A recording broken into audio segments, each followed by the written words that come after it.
Before I begin, I'd like to talk about a topic really that I began a couple of weeks ago, and I thought that it really needs further clarification, more details and so on, which I'd like to offer tonight for tonight's Shiur. But before I begin, let me just dedicate this. This Shiur should be a blessing, and it should be for a merit for the health and success of the families of Regina Bas Yosef Reuven and Yeshaya ben Yisrael, Benjamin Wolf, Ben Tzvi Hirsch, and Baruch ben Benjamin Wolf. This schus of the Shiur should go for the Hatzloch of these people, and the schus for these people. What I'd like to talk about tonight is certain very fundamental ideas. And these ideas, in many ways, have a great relevance in terms of what's happening today, as we will see. And but in order to understand many of the aspects of what happens today, you really have to go back to some of the fundamental ideas, as I've said in the past. So let's take a look at Adam Harishon. I've spoken about this before in the previous, in the past and so on, But I'm going to try to, be more detailed about these ideas. And we know the first man, of course, was Adam Harishon. We know that. And I've mentioned this before. What is strange about Adam Harishon is that he wasn't Jewish. It's obvious. So one would ask themselves, why would the Russian do that? Why would he create the first man and not even be Jewish? Because we know that there's a medrash that says, Bereshis, and that is that the Russian created the world that Yisrael would accept the Torah. That was the condition that the Russian made with creation, Yisrael. So the interesting thing about that we know is Yisrael. Well, who was the first one to be named Yisrael? We don't find, even Avram Avinu was not called Yisrael. He was called an Ivri, which is a Hebrew, which is a description of a nation. The first one who was called Yisrael, of course, is Yaakov Avinu. So that's a long time ago. Adam Rishon was created, 5,784 years ago. We know that, because that's what it is now. And Avram Avinu was 52 years old when the world turned 2000. So at least the beginning of Judaism, if you want to call it that, began 2,000 years after the creation of the world. So the question, of course, is what's the intent here? Because Adam Harishon clearly was not Jewish. So, it's like anything else, if the reason why the Russian created the world is to do whatever task he had planned for by the Jewish people, so how do we understand that Adam Harishon wasn't Jewish? What are you waiting 2,000 years to begin the concept of Israel? And the answer to that, which I've said before, is that the intent of the Bershom was never to have a nation, a specific singular nation. He wanted mankind, Minhu Anushi, that's what it's called. He wanted mankind to do whatever his plan was. Let's call that plan the Avodah, whatever service or task he wanted to designate people, mankind. The Russian never wanted to give it to one nation, the Jewish people, or at that point in time was called the Hebrews. He wanted to give it to mankind, which makes sense, because why Jews? Why not mankind? So the question is, wait a minute, but Adam Harishon was not Jewish. But what we have to understand is Adam Harishon, even though he wasn't Jewish, believe it or not, he was a Yisrael, right? So we see that Adam Harishon, who is a Yisrael, that the Moshe did create a person who was Israel at the beginning, which makes sense. So then what is the definition of Israel? A Israel is an individual that has a certain type of soul that is able to affect through his behavior all the upper worlds, the entire creation itself by his acts. Any person that can do that is called the Israel. He has a certain type of neshama, right? And he's able to interface and affect all the upper worlds through his actions. That person is called the Israel. You see? Now, you could also be not a Israel, which simply means that you cannot affect anything above what you do on the earth. So in that sense, we will see you're not a Israel, because you don't have that power. So Adam Rishon wasn't Jewish, which means the power to affect creation, right, was given to a Yisrael who's Adam Rishon, but there was no such thing as Jews, really then. Like I said, Avraham Avinu was 52 years old, and he was the first Jew, basically, although he was called a Hebrew. You know, when he was 52, the world turned 2,000. That's like almost a third of the entire existence of the world. So that was good, that the Moshe gave this ability and power to a person who had that ability, right, to affect through his actions the upper worlds. Now what that means is that the Moshe, which is interesting, which is really a whole topic in itself, what that means is that a Yisrael, an Israelite, if you want to call him that, right? He has the power to affect the universe. How? Because what the Rebbe Hashem does is he allows himself, that is, God allows himself voluntarily to be or to do what the actions of the Israelite does. So when an Israelite, Yisrael, does an act which conforms to the will of God, then God will sort of like re-enter the universe. He will re-enter the physical world. And the Rebbe Hashem does that because that's what he decided he wants to do. If a person sins, then God removes himself. He distances himself from the creation. So in effect, the power of a Yisrael, but let's call him Jew, but we know he's not Jewish. The power of this person is able to influence the presence or absence, or the amount of presence or absence of God himself.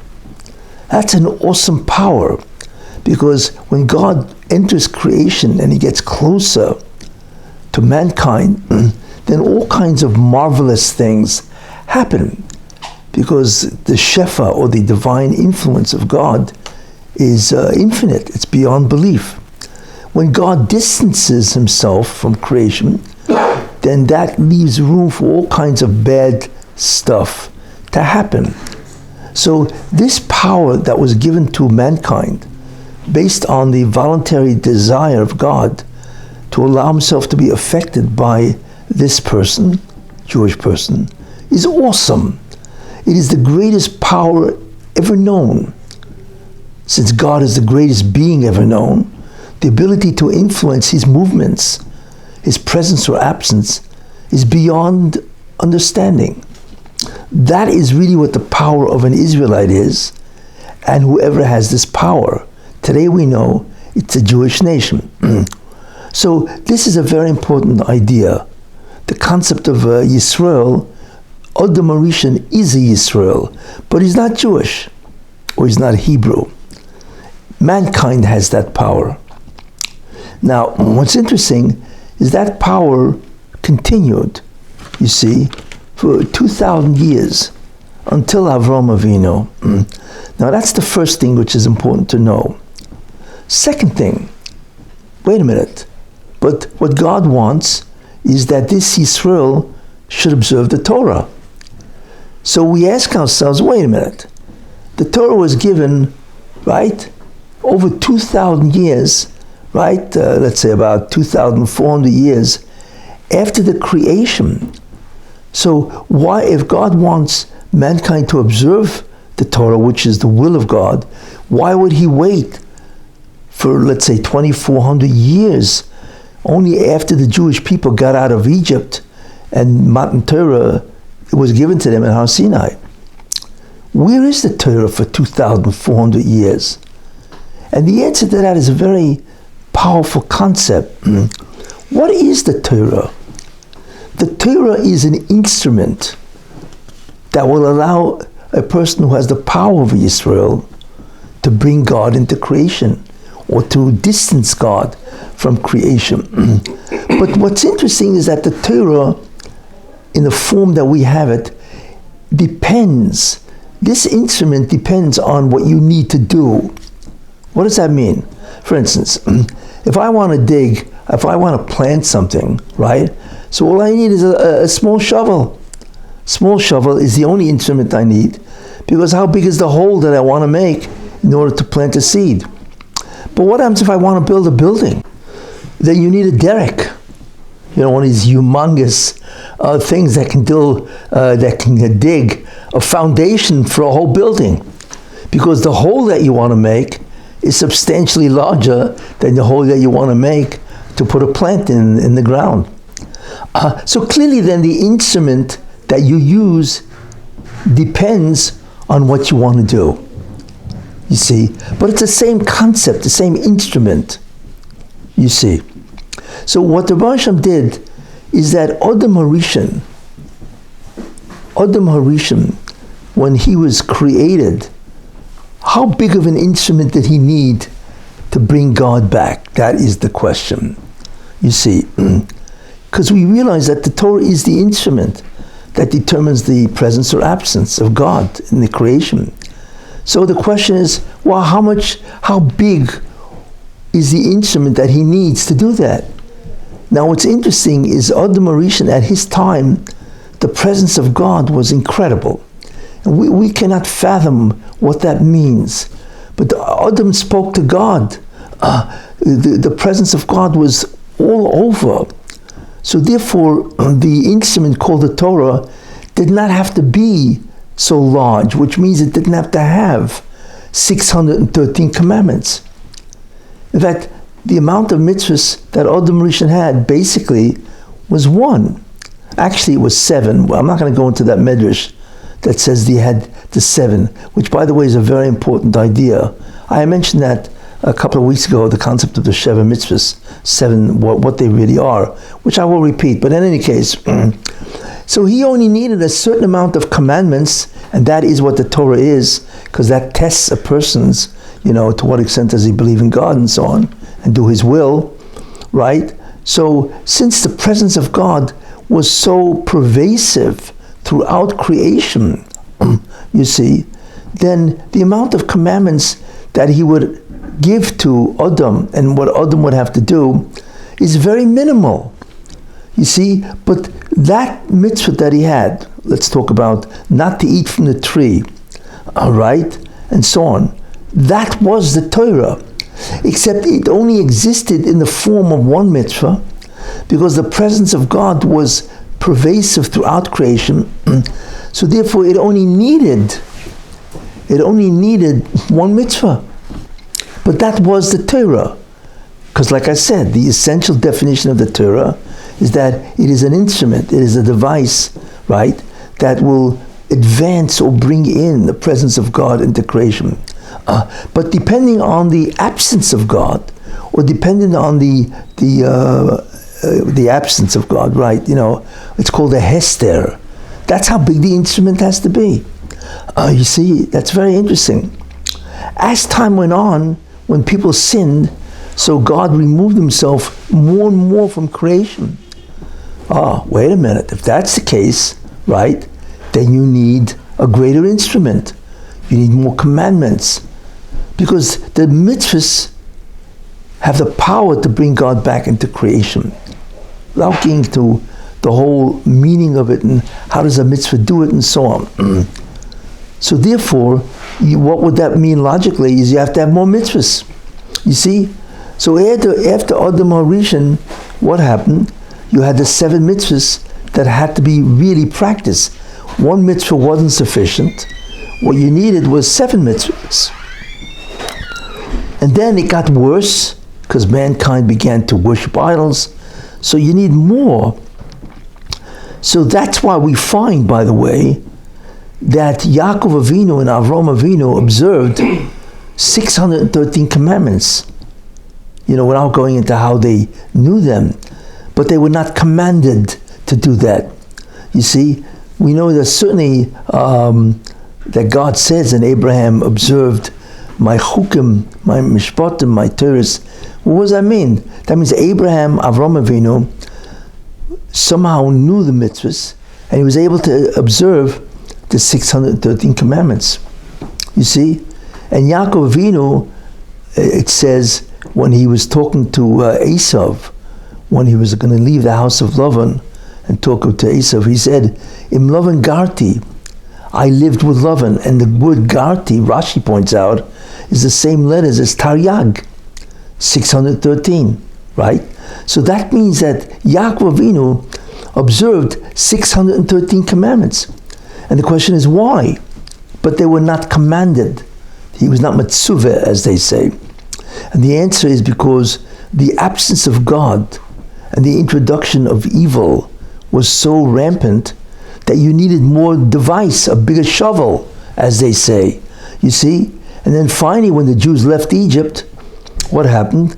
You needed a bigger shovel because there was much more tumah, or absence of God, called hester ponim, the concealment of God in creation. So you needed then Taryag, 613 commandments, that was mitzuvah, that was actually commanded. You see how Torah, not that it evolves, but you just need, it's the same fundamental device, but it needs, right, a greater capacity to undo the absence of God. The problem is, as time went on, the absence of God became more prevalent, even more. But wait a minute, we only have 613 commandments. So that's why there became a new necessity to increase the commandments, right? But not in the form of a biblical command, but in the form of a rabbinical command. And that's the origin, I should say, of all the midrabbanans, which call the takonos, the enactments and the xeris and the decrees. So the rabbis added on. They made the device bigger by increasing within the spirit of the original commandments new areas, new commandments, which are rabbinical and they are not biblical, because they realized that because the absence of God is growing stronger, the hester is growing stronger, you need more. You need more spiritual devices to bring God. And then, of course, after that, it got worse. So then who added more commandments? Well, it's not the Bible, it's not Torah, right? And it's not the Rabbanan, the rabbinical. Then what is it? It's the community, the kehillah, right? So that's the origin of all the minhagim, all the customs. You see, those are the community commandments. So that's the logic of that. But you notice one thing, that Torah changes. Not that it changes, but it's as a device to do the will of God, it increases based on the hester of what's happening in creation. It's a very interesting understanding of why Torah increases in its commandments and so on. So here you have Adam HaRishon, the first man, and he has the Torah as a device. Not only has the Torah as a device, right, but he's also, because that's all you need, and so on, but he is able single-handedly to do the tikkun, you see. In any case, but he sins, and then Cain and Hevel, right? Cain kills Hevel, so that increases the darkness, and so on. And the 2,000 years of mankind, and by the way, they all have the ability to do the tikkun. And the tikkun means to bring God back. You see? Because all mankind is designated as the Masakin, as the one who will bring God back. There is no Jewish people. But the question is, what is there to do? And just to introduce you to certain ideas, God created the world using 10 spiritual forces. And these spiritual forces are called spheres. In Kabbalah, they are called spheres, these 10 spiritual forces. But each force of the 10 has 10 forces, sub-forces, which are the same as the 10, except they are sub.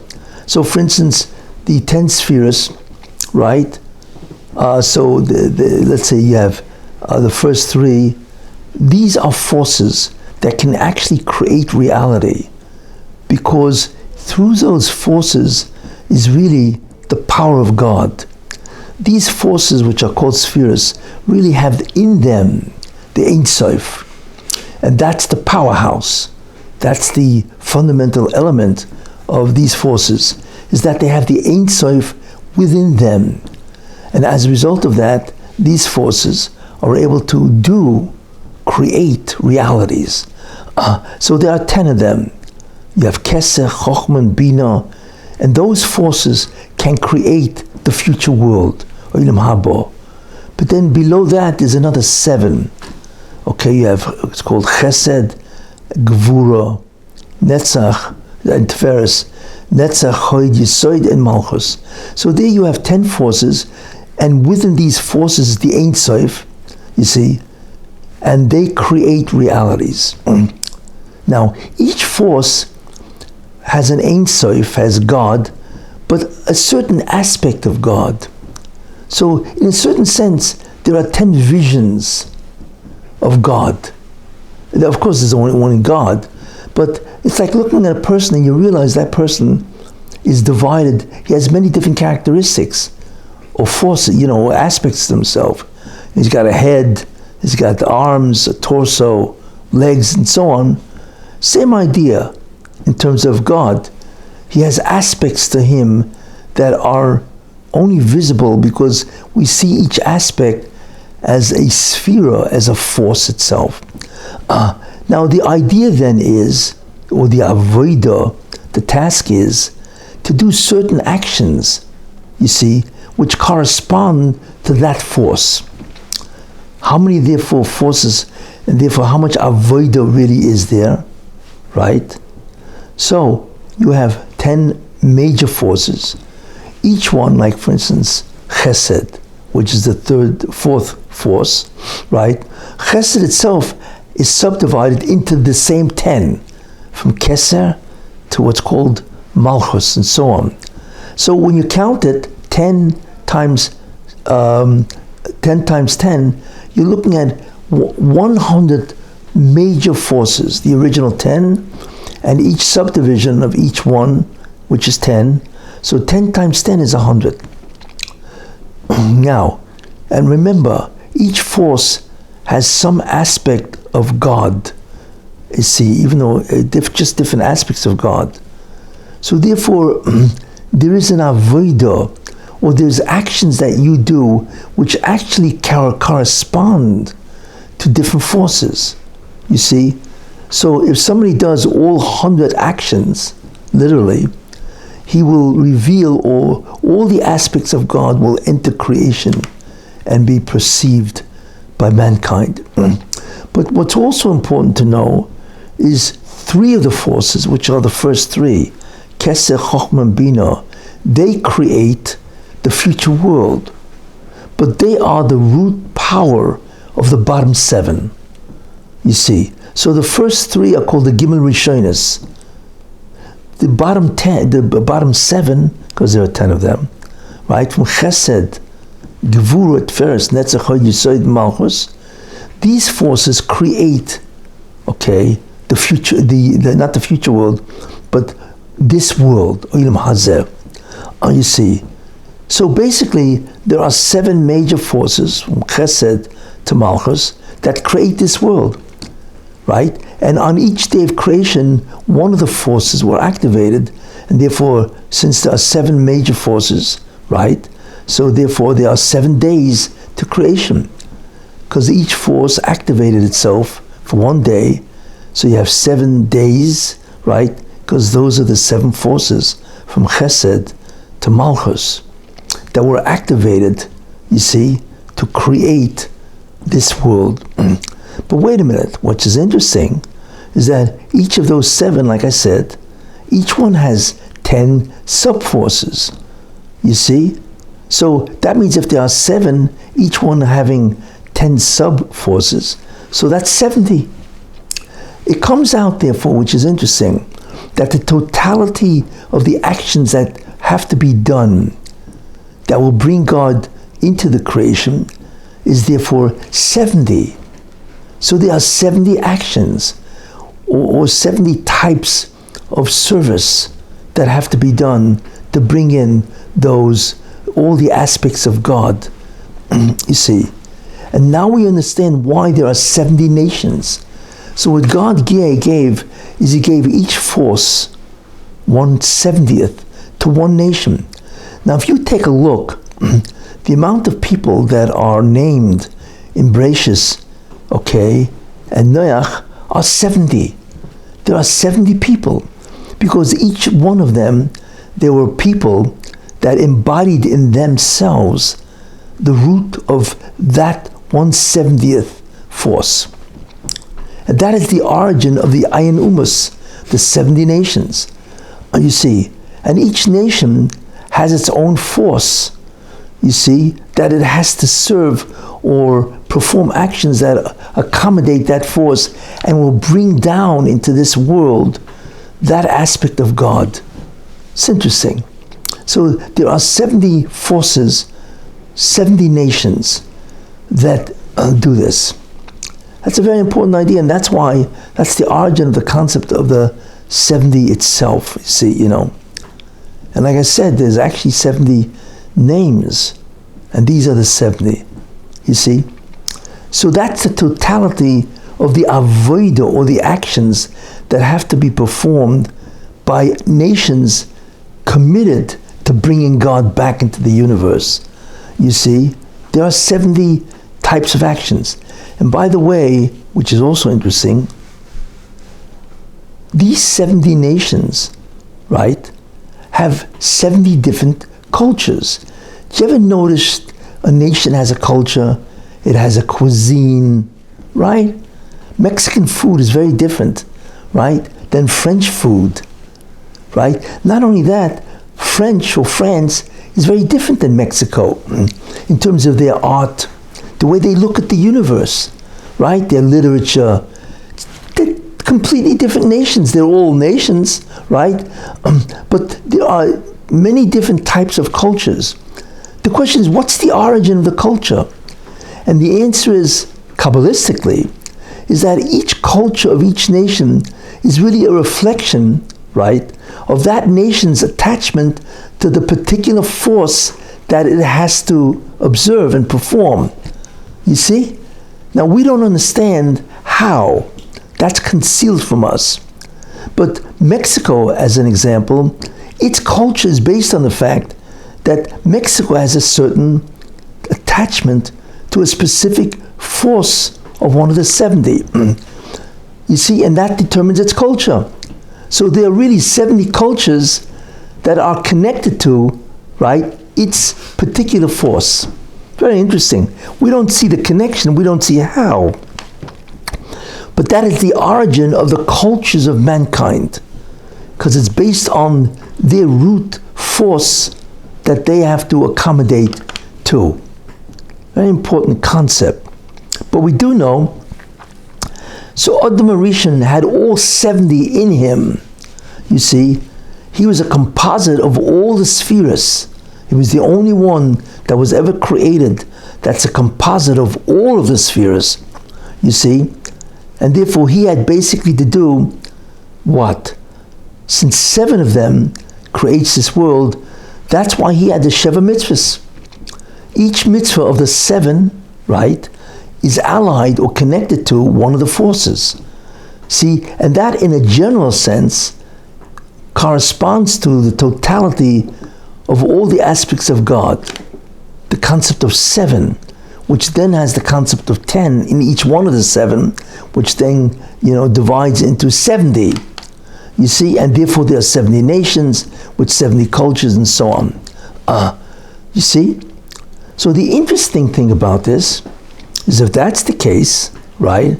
If Adam had the 7, right? Because he didn't need all the avodah, all the mitzvahs of the 70, because the presence of God was tremendously present, and you didn't need such a big device. By the time you got to Avraham Avinu, you needed all 70. You need not only the 7 originals, but each subdivision of the 7, means each one was divided into 10, right? So you need the totality of the avodah, which is 70, you see, which is an amazing concept, you see. So when Avraham Avinu took over the entire task of Adam Arishon, which he did, you see, because God saw, he allowed mankind to do the avodah of the 70 for 2,000 years, but they were not doing this. So God decided that he's going to allow Avraham Avinu to take over all 70 to do the avodah, to bring God into the universe. You see, all 70, which is amazing. And the Bnei Yissaschar, very famous Hasidic Rebbe, provides a tremendous remez, allusion to this.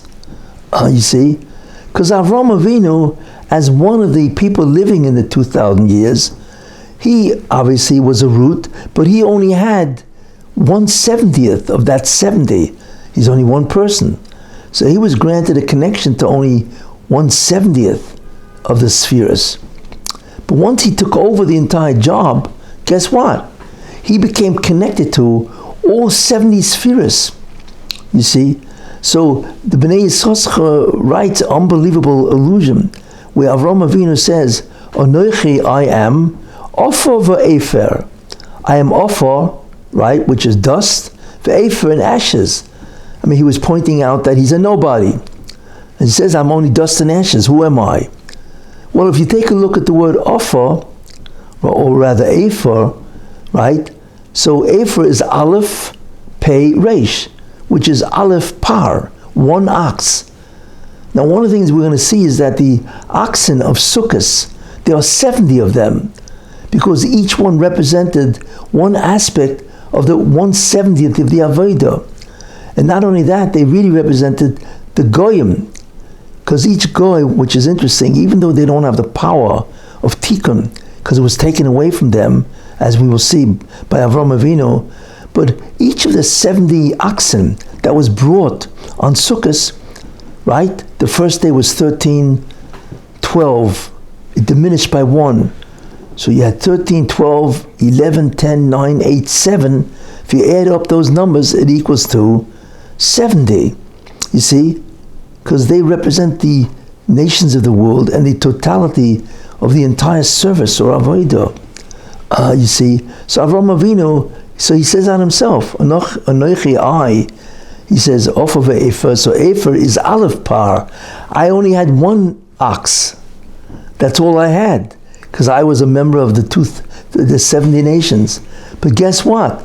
After I made the covenant with God that I now have to do the tikkun, I am what? Ofer. Ayin Par. I'm 70 nations. The beautiful remez. Well, he was saying initially I was only one of 70. And now I'm 70 of 70. Why? Because I took over the Avodah. And that's what God said, in you, v'nishbachos, all the nations of the earth will be blessed through you, because you are now the source of bringing, you and your descendants are now the source of bringing me back into the universe. You see, so we now begin to understand many incredible ideas that the totality of the Jews who took over the mission of mankind is really as 70, you see. And Avraham Avinu took over the 70 portion, so to speak, of the Goyim themselves. And by the way, and that's why when the Jews went to Egypt, they had to go as a totality, the Jewish nation. So how many souls entered Egypt? 70. Isn't that interesting? There was really 69, but Yocheved was born when they were between the walls of Egypt as they entered the boundary of Egypt. She was born, so she was number 70. So the Jews were 70 nations, or I should say 70 people. That's how many Jews entered Egypt, because each one represented one force to be the ability to bring down the 70 aspects of God. And by the way, that's also the origin of many 70. Why are there 70 members of the Sanhedrin? Again, because each member of the Sanhedrin was able to see the justice of God, to be able to rule 1/70th. So there had to be 70 people of the Sanhedrin. You see, that's also why there are Ayim Ponim LaTorah, why there's 70 aspects of the Torah, because each aspect is a vision of one aspect of God, and there are 70, so therefore there are 70 facets of Torah. That is also why there are basically, according to the Torah, 70 languages, Ein Lashonos, because a language is also a reflection of a particular sphera. So this is very important ideas, because it gives us the origin, one, of who are the Jewish people. So we now realize that Adam Rishon wasn't Jewish, but he was a Yisrael, you see. And not only that, we now realize what the Torah is, that the Torah started off basically as 7 mitzvahs, which is the minimum. Even though Adam was commanded, the one that's most obviously prominent is the one of not to eat from the tree, right? And we now realize why, because the Torah does not have to be a device, right, that is so large, because the amount of concealment of God's presence is very minimal, so it doesn't need more, you see. So that's the concept, that the Torah gets larger in terms of its ability to bring the presence of God into creation, you see. And we actually see why the Torah changes. Until today we have minhagim, besides rabbinical and biblical, we have minhagim and so on, as part of the expansion of the divine instrument to bring God back, you see. So this is very important, this concept of the 70, you see, and so on, So these are very important ideas. So Avraham Avinu, before the transfer, was just one of the nations of the world, you see. But all the people, those 70 people, had the ability to bring God back. They were all mesaknim, they were all rectifiers, to remove the absence of God. Except God saw, obviously, that this would not work. They were not doing the commandments. So he decided to keep the Goyim. He decided to create the notion called a Goy, a nation that's not Jewish. And so therefore what's interesting is that the job of rectifying creation, which means to bring God back into creation, now became a Jewish or Hebrew endeavor, you see. So now only the Hebrews, Avram or Ivri, Abraham the Hebrew, they became the people who are Misakin, and the rest of the world, they also remain spiritual, because God did not want to take them away the ability to have the future world, you see. Because there was, I pointed this out a while back, there's a major problem. If the whole world is created for the purpose of bringing God back, right? And if you can't bring God back, then the question is, why do you exist? You see, because you need a purpose. You need some type of a divine mission. You don't just live here. And like I pointed out before, everything that exists has a mission, has a reason. So the question is, if mankind no longer has the reason of tikkun, then why does it exist? there should only be Jews in the world, because they're the only ones whose actions will bring God into the universe. And the answer is that God did not want to do that to non-Jews, Goyim. So what he did is he left them with a soul, but not the same soul as the Jew. The soul of a Goy is really attached to a Jew. That's why when the Mashiach comes, that's why many Goyim will be connected to one Jew, because the divine flow will come through the neshama of the Jew, because he brought God back. And the Goy, which is connected to his neshama, part of his nefesh in that sense, will then receive the flow through the Jew. It's interesting. And that's why it says that, I think, 10 Goyim, whatever, will be all connected to the garment of a Jew. That's what it means. But of course, they still can get Olam Haba. But there remained a major problem. What is that problem? What do they do? So this is a very fundamental understanding of what is going on. Who are the Jews? Who are the Gentiles? And so on. And why are there? What happened? Now, the question that I mentioned is a very important question. Well, then what's the purpose of a Goy?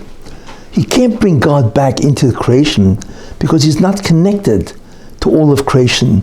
He doesn't have the soul that is connected to all the what's called 5 aspects or 5 realities of the physical world and the spiritual world. You see? So the question then is, if he's not connected, has to have a mission. You see? So that's where we see the original mission of Adam Rishon. The original mission of Adam Rishon was the 7 mitzvahs. The Medrash says that he really had 7 mitzvahs. Because like I mentioned, each of the 7 mitzvahs, really in a mystical way, are connected to the original 7 forces, spheres, you see, which creates the physical world.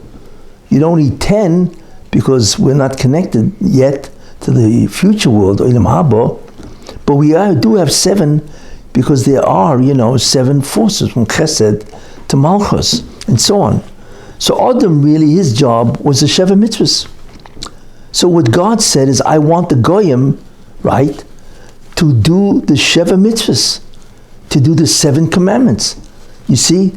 Because if they do the 7 commandments, the 7 commandments will bring them to righteousness. You see?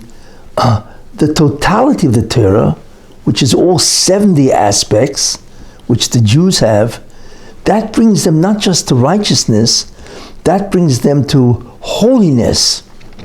You see? So the job of a Goy is to be righteous. You see? The job of a Jew is to be holy. Why? Because what God wants is mankind to be civilized, to be humane. You see? And all 7 commandments, which I mentioned previously what they are, right? They are commandments that allow society to exist in a kind, gentle, and humane way, you see? But there is a condition that you have to observe these commandments because God commanded you. Since even for a Goy, when he does the 7 mitzvahs, it's not enough that he does it because it's logical. You see, and it makes sense. No, he's got to do it, you see, because God commanded him to observe 7 mitzvahs. And that's the spirituality of the Goy, you see. So therefore, the righteousness of a Goy also has to be, in a certain sense, spiritual. And that's really what their avodah is, 7 mitzvahs.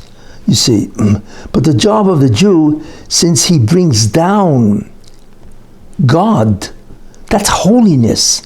So that's why his job is to be holy. Where do we see this? Because in Sefer Vayikra, there's a parsha called Kedoshim. And what does it say? Kedoshim tiyu. You will be holy. It doesn't say you will be righteous. You'll all be tzaddikim and so on. It says, you will be a holy people. Wait a minute, holiness is very different than righteousness. You see, righteousness is where you are the epitome of a human kindness or human logic, how you survive. You do chesed, kindness, you do mercy, you have justice, real justice. You're not bribed and so on, and you do, like I say, chesed, kindness to people, merciful and so on. That's being a human. It's sort of like the epitome of being a human. But the Jews are commanded much more to be holy. You see, that's more than righteousness. What is holiness? Holiness is to be attached to God. You see, and then what happens is when you are attached to God, you transcend being human. When a person is holy, he's no more the human that we think of. He becomes angelic, like a malach. Even though he looks human, acts human and so on, right? But he's really a malach. He's an angel of God, even though he's physical. And eventually, he will turn into, basically, a malach, and then be much higher than a malach, an angel, in the future world. So in that world, he becomes divine. Not God, obviously, but he will have attached to him the property of divinity. It's a whole different understanding, you see. But we now understand the difference between a goy and a Jew. But they both have missions. You see, this is the important idea of what is going on in this sense. Very important idea. And it clarifies a lot of the, what the purpose of mankind is and so on. Tragically, what do we see? Is that this has stopped. That mankind is incredibly evil. Not everybody, obviously, but the problem today is that everybody is both evil and good. Everybody. So everybody's got the different proportions. How evil are you and how good are you? It's very hard to find a person that's totally good, and it's also probably very difficult to find a person that's totally evil, although there actually have been people that have qualified very well for a totality of evil. For instance, Hitler, right? He's a man that was completely evil, almost, because even he probably said hello to his mother, so that was a good deed, But whatever it is, the overwhelming majority of his deeds were incredibly evil. And you have Stalin. These guys were butchers. These people are not human, if you think about that. They were the devil incarnate, clothed in a human form, and so on, But in any case, the problem is that there's an enormous amount of evil in the world, and so on. But I think we now have a clear understanding of what happened to mankind from Adam. Who are the Jews? What is their power? What is their mission? And the concept of a goy, a non-Jew, what is his mission? But his mission is also spiritual, because even a Sheva Mitzvahs has to be done with the concept that he's doing this not because of the logic that society will be able to be preserved, but because God commanded it. So that attaches himself still to performing the will of God. You see, now, so that's a very important idea. Now, one of the interesting things about that idea, we now understand that there are 70 nations. But guess what? Those 70 nations are distributed in two major divisions, right? 35 is one section, 35 is the second section. You add them up, there's 70. You see? Because what did God want? Well, the question is this. We have the Torah as our guide, right? So we know what to do. God did not leave us, bereft of guidance and a leader. Jewish people have always had a leader, and we've always had guidance in the terms of the rabbis, and the Torah itself is the basic guide. The question is, what about the Goyim? Who is their guide? So now we begin to understand the origin of two individuals appointed as guides to the nations of the world. Now, 2 or 3 weeks ago, I gave a whole shiur about Ishmael. So Avram is now the Jew, or the Hebrew, that has to do the tikkun. So all of a sudden he has two children, right? He has Ishmael and he has Yitzchak. You see, so the concept of Yitzchak we know is to carry on the tikkun property of the Jew. What's the mission of Ishmael? And I mentioned before that his mission is to bring guidance to the Goyim in terms of the Sheva Mitzvahs. You see? And they're both born to Avram Avinu to further the ability, you see, of doing the right thing. So I mentioned that that's the concept of Ishmael. And then, of course, you have, Yitzchak, who gives birth to Yaakov and Esau. Well, lo and behold, they have the same thing. You see, and Yaakov and Esau, right? So Yaakov basically, actually, they were better because Yaakov and Esau were both of us. They were both patriarchs, which I had mentioned many times and given Shiurim on that Esau was an Ov. He was a patriarch, as great, and according to one of the rabbis, Paneach Raza, who was a Rishon, he could have been greater than Yaakov Avinu. And the Medrash says, if you remember, that had Esau done his job, right, then he would have had 6 tribes. Imagine that. And Yaakov would have had 6 tribes. Shows who Esau was. But both Ishmael failed, and Esau, they both turned away. They became evil. You see, even though their job was to go into the mankind and guide them in terms of the Sheva Mitzvahs. I see, and therefore what God did is he assigned Ishmael to Avram Avinu, so Avram Avinu could teach him what to do. He actually gave them the greatest teachers. To Ishmael he gave Avram Avinu, right? And to Esau he gave, right, more. He gave Yitzchak, right? And he gave a brother, Yaakov Avinu. I mean, yeah, come on. Right? These are incredible models to follow.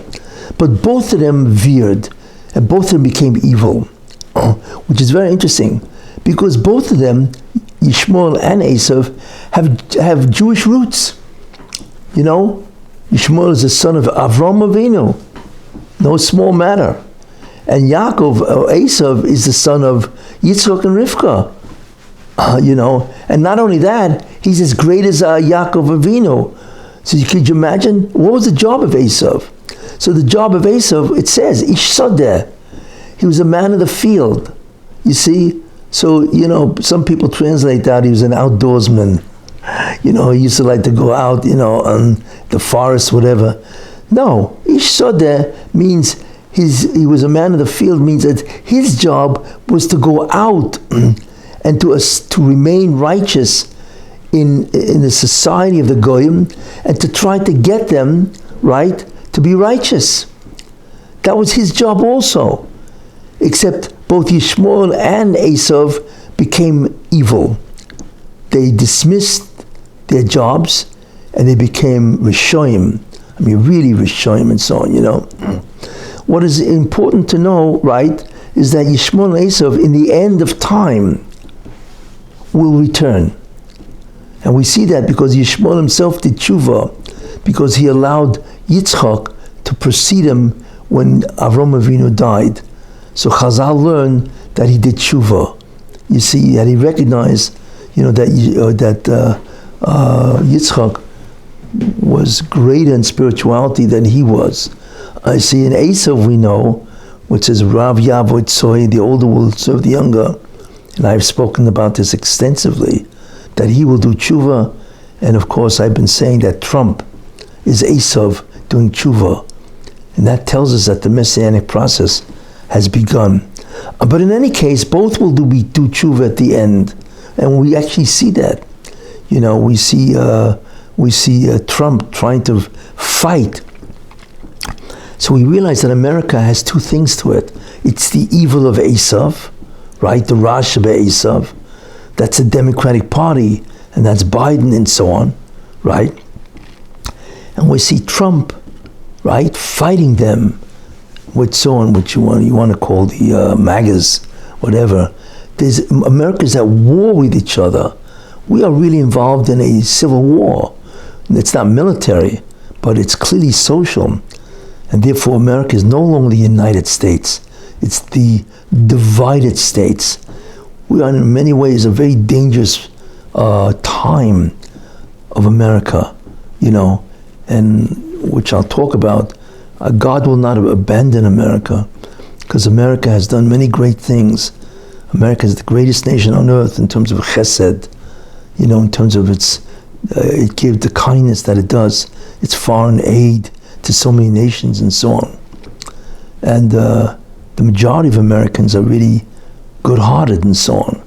It's just that they're led by a group of people that are incredibly evil, a bunch of communists that want power and so on, you see. And so they're at war with each other. And we see also that Trump has actually initiated the Abraham Accords, which is going to bring Saudi Arabia together with Israel, and they will dominate the Middle East. And once Saudi Arabia joins Israel, that's the end of the Arab problem. And as we will see, there will be a war with Iran, because nobody can tolerate Iran having the atomic bomb, or I should say the hydrogen bomb. But in any case, so we have this Ishmael and Esau now, right? What they should have done is guide and allow and be a leader to the nations of the world, you see. Now, where do we see this? So I will tell you 3 places that the nations of the world are really under what's called the hashpor of Ishmael and Esau, right? That they actually, through their original spiritual ability, actually bring tremendous amount of divine influence to the nations of the world. Ishmael and Esau, you see, and which is very, very interesting. And that's why in many ways, the world is really divided into these 2 religions or cultures. You have Ishmael, which is Islam, that's about 2 billion Muslims. And then the world is divided into Esau, which is Christianity. That's another 2 billion, and then the rest is sprinkled with different beliefs and whatever. But these are the 2 dominant forces in the world history. Europe and the Middle East, and then you have America and Russia and so on. That's Esau and Ishmael, and so on. So these 2 divisions of Ishmael and Esau is the dominant force of the nations of the world. And the question is, do we see this? And we actually see it, I'll tell you what the Vilna Gaon says, which is very interesting. When it's talking about Sukkos, so it's saying that there are 70 animals, Purim, oxen or bull, that was brought in the Beis Hamikdash on Sukkos. And I mentioned, first day was 13, next day was 12, 11, 10, 9, and 8, and 7, because there's 7 days to Sukkos, right? If you add up those numbers, you get the number of what? Basically 70, you see. Now, in 35, in those 7 days, there are days when you add it up that have 35, the Torah calls them Shiur, goats. Then if you look at the other days of Sukkot, it has 35, again 35, but it calls the animals that were brought with it Sir-Izim, young goats. So there are there are 35 Seir goats and 35 young goats, 35 and 35. And we know that those 70 animals, right, they represent the 70 nations. You see, so if you see that, so the Vilna Gaon says, Seir represents 35, but they represent Esau. Esau is in charge, believe it or not, of those 35 nations, which is interesting, because that's the whole concept of Western civilization, which is Christianity. And then the other 35 is represented by Sir-Izim, and Sir-Izim is Islam, it's Ishmael. So he points out, therefore, that the 70 nations, of the 70 nations now, are really under the divine influence of Esau and also Ishmael. Ishmael has 35 and Esau has 35. So we see that as a very important concept. And like I said, the reason for that is originally Ishmael and Esau was supposed to be guides and leaders of the nations of the world. Ishmael, and also, in fact, you see it by Ishmael, because by Ishmael it says, and his hand will be against all the nations, and they will be against him. Wait a minute, all the nations, right? There you are. Because his job was really to do what? Was to guide the nations. Instead, the Torah was giving you the prophecy that what? That he will be at war in many ways against the nations. So you see, his job really was, in many ways, international. And by Esau, he was an Ish Sodeh. You see? So the problem is, in both of these cases, instead of guiding and leading the nations, right, they became evil. But their influence over the nations remains, you see. So the Shefa, the Hashpor, the divine energies that come down, right? One goes through Esau up to 35 nations, and the other goes through Ishmael, also 35. In fact, one of the interesting allusions is we say, Elu Barechev, these come with the chariots, Ve'elu Basusam, and these come with horses to war with us, Jews. And then it says, what? Vanachnu, but we call out the name of God. He's our protector. So these come with chariots, that's Esau, right? And Eila is Gematria, right? 36. Those are the 35 nations plus Esau. The Eila and these also 36. That's the numerical value of Eila, right? These also, they are who? Susam, they are the Arabs. You see? So it actually alludes, how many nations are there in Rechev and chariots? 35 or 36, which is the 35 plus 1, which is Esau. And the other one is Susam, Eila Besusam, and these come with the horses. It's a Pasuk in Tillim, right?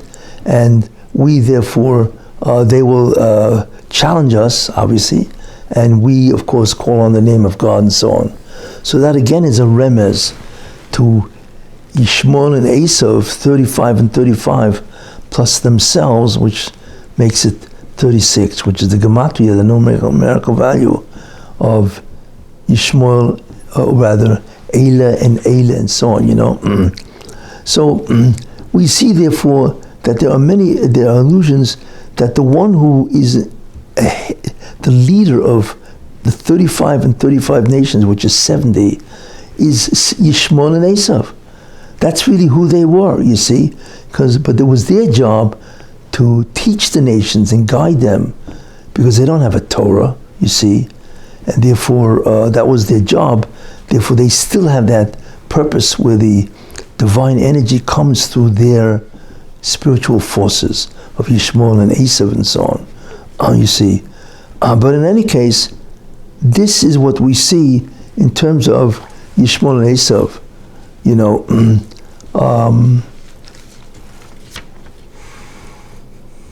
So we begin to get a handle on this, you see, okay? A handle on Ishmael and Esau as the two leaders that originally supposed to be the leaders, you see, of what they were supposed to do with the nations of the world. And you see, there's also a great Makubal, the Megala Amukus. He says something also very interesting, the concept of that all the nations of the world, all 70, are really subdivided into two major sections, right? So the Bris Ben Absarim, the covenant between the pieces, that's where God said to Avraham Avinu, I'm going to make you the patriarch, right, of the Jewish people, which we know means that you will take over the job of 70 aspects of the spheres and so on, right? And the way they used to make an agreement, a covenant, is they used to take animals and cut them in half and spread them, and then the two people of the agreement would walk between them. Apparently that's the way they sealed an agreement. So that's called the Bris Ben Absarim, the covenant between the pieces. See, so what's interesting about that is in the covenant between the pieces, right? It says there that Avraham Avinu took 5 species, But it says, Vayikach loi, and he took for himself, es kol eileh, all of these, you see. So eileh is gematria, and he took for himself, because God was now about to give him the totality of the avodah. Right? And what is the totality of the avodah? 70. And if you add Ishmael and Esau, comes out to 72. So, and he took for himself all these, which is the totality of the avodah. So Eileh is gematria, numerical value of 36. You see, which is the 35 nations plus Ishmael. But then it says, as kol Eileh, all of these. So kol includes another 35. You see, so Eileh is the first 35. Kol Eileh, all of these, is another 35, but it's really 36. Eileh is gematria 36. And that is not just Ishmael, it's Esau. So he said in the Megal HaMukah says this. So actually in the Bris Ben Absarim, God is already saying, you will take the avodah, the work that should have been done by Ishmael and Esau and the 35 nations, each one having 35, which is 70, you will take them, you see? So, which is a very fascinating remez of the concept that the nations of the world are divided into 35 and 35, all under the leadership of Ishmael and Esau. And what is interesting, I have to point out, is if that was their original mission or purpose, Ishmael and Esau, to be a guide and a leader to the nations of the world. You ever notice something interesting?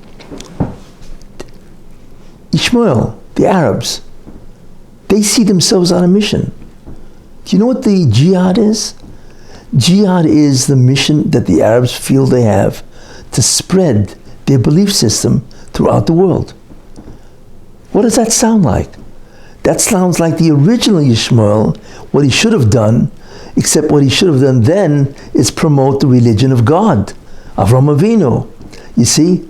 But he has that inborn need to influence and promote his belief throughout the world. That's what jihad is. That's what they believe. And the second nation that has this feeling of missionizing is Christianity, Esau. And we know they've been missionizing all over the world. You know, all the continents, Africa and Japan. I mean, that's where where do they get this drive to missionize? Because that was the drive of the original Esau. They have retained the drive of Ish Sadeh. If you think about that, a man of the field. The problem is they're promoting the wrong religion. That is the problem.